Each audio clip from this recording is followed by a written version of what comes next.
ये हरीश रावत बड़ी मासूमियत से झूठ बोलते हैं, अफीम चटा देते हैं और अपने सम्मान में ले लेते हैं। और जिन लोगों को उन्होंने इस समय टिकट के नाम पर ठगा है और एक बहुत बड़ी धनराशि इकट्ठी की है, वो लोग उनके चक्कर काट रहे हैं। कुछ के पैसे उनके मैनेजर लौटा चुके हैं और कुछ लोग अभी उनके चक्कर काट रहे हैं। ये सारी चीज़ें सामने आएंगी। जी, मैंने भी उस पोस्ट को पढ़ा है जिसमें उन्होंने कहा है कि 2017 में मैं खुद रामनगर लड़ना चाहता था और रंजीत रावत ने जिद करी, तो मैं अपने बड़े भाई और अपने आदर्श, किसी समय के आदर्श नेता हरीश रावत जी के संज्ञान में लाना चाहूँगा कि उन्होंने खुद स्वयं मुझसे कहा था कि सल्ट में तुमने बहुत सारे विकास कार्य कराए, उसके बाद भी सल्ट वालों ने तुमको हरा दिया। और सल्ट वालों के बारे में भी बहुत सारी चीज़ें कही थी। उन चीज़ों को मैं आज नहीं कह रहा हूँ, ज़रूरत पड़ेगी तो बाद में कहूँगा। और मुझसे कहा कि तुम सल्ट की बजाय रामनगर लड़ो।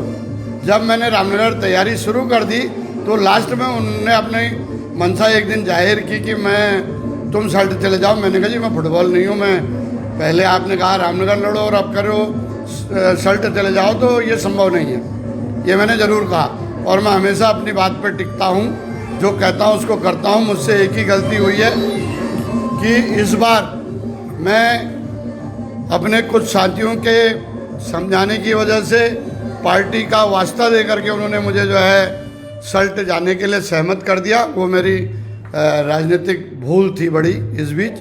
लेकिन मैं कहना चाहूँगा हरीश रावत जी से कि उनके संज्ञान में लाना चाहूँगा, जब टिकटों का बंटवारा हो रहा था दिल्ली में, पार्टी हाईकमान के निर्देश पर मुझे और उनको स्क्रीनिंग कमेटी के चेयरमैन अविनाश पांडे जी के घर पे खेलगांव में बिठाया गया था। करीब 3.5 घंटे हमारी बैठक चली थी। उस दिन भी उन्होंने पांडे जी से कहा था कि रंजीत ने सल्ट में बहुत सारे विकास कार्य कराए, लेकिन सल्ट वालों ने इसको हरा दिया, इसलिए मैंने इससे कहा कि तुम रामनगर लड़ो। यानी इस बात के गवाह हमारे स्क्रीनिंग कमेटी के चेयरमैन अविनाश पांडे जी भी हैं। और मैं कहना चाहूँगा, ऐसा नहीं है कि कहने के लिए कुछ अल्फाज नहीं हैं, लेकिन सिर्फ यह है कि एक अल्फाज लिहाज भी है। मैं बहुत लिहाज अभी तक किया है, बहुत कम चीज़ें कही हैं, लेकिन आज मैं कहना चाहूँगा कि हरीश रावत बड़ी मासूमियत से झूठ बोलते हैं और किसी भी नए राजनीतिक कार्यकर्ता को, नेता को अफीम चटा देते हैं और अपने सम्मान में ले लेते हैं। मेरा नशा खुद 35 साल में टूटा। और जिन लोगों को उन्होंने इस समय टिकट के नाम पर ठगा है और एक बहुत बड़ी धनराशि इकट्ठी की है, वो लोग उनके चक्कर काट रहे हैं। कुछ के पैसे उनके मैनेजर लौटा चुके हैं और कुछ लोग अभी उनके चक्कर काट रहे हैं। ये सारी चीज़ें सामने आएंगी।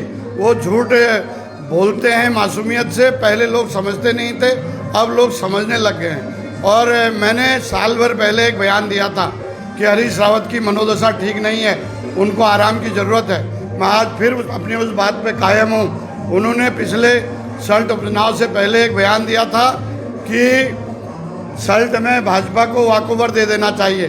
क्या कांग्रेस के CWC मेंबर और राष्ट्रीय महामंत्री का यही दायित्व है कि वो भारतीय जनता पार्टी को वॉकओवर दे दे? उसके बाद जहां हमारे नेता राहुल गांधी दिन रात हर जगह पे कह रहे थे कि चौकीदार चोर है, उसके बाद हरीश रावत जी का बयान आता है कि मोदी तुझसे बैर नहीं, भाजपा तेरी खैर नहीं। सारा वोट मोदी के नाम पे पड़ रहा है। मोदी से ही हम नहीं लड़ेंगे तो हम किस बात के कांग्रेसी हैं? इस पर हमको आत्ममंथन करने की ज़रूरत है। मैं कहना चाहता हूँ, जिस तरह के उन्होंने बयान दिए, मुस्लिम यूनिवर्सिटी, उन्होंने कहा एक कैंडिडेट को, हमारे सम्मानित उम्मीदवार को, पहले उसके टिकट में रोड़ा लगाया। जब उसका टिकट हो गया तो उसको हराने के लिए उसके विरोध में जो व्यक्ति था उससे उन्होंने जो है वादा कर लिया कि हम मुस्लिम यूनिवर्सिटी बनाएंगे, जिस मुस्लिम यूनिवर्सिटी को प्रधानमंत्री और उत्तर प्रदेश के मुख्यमंत्री योगी आदित्यनाथ ने अपनी पूरे देश सारे जहाँ जहाँ चुनाव थे सारी सभाओं में कहा और उत्तराखंड में आकर भी कहा और बीजेपी के लोगों ने उसको घर घर तक पहुँचाया। तो ये इस तरह के बयान क्या कोई जिम्मेदार आदमी देता है? और इस तरह के निर्णय, और जो कह रहे हैं हम साथ मिल कर के लड़ते, तो क्यों नहीं लड़े भाई? एक शेर याद आ रहा है मुझे राहत इंदौरी साहब का, लगे कि आग तो आएंगे कहीं मकान जद में, कोई अकेले मेरा मकान थोड़ी यहाँ है करके, तो उन्होंने आग लगाई तो उनका खुद का मकान भी जद में आ गया। ये तथ्य है। इस सब से जब तक हम सबक नहीं लेंगे तब तक कांग्रेस का भला होने वाला नहीं है।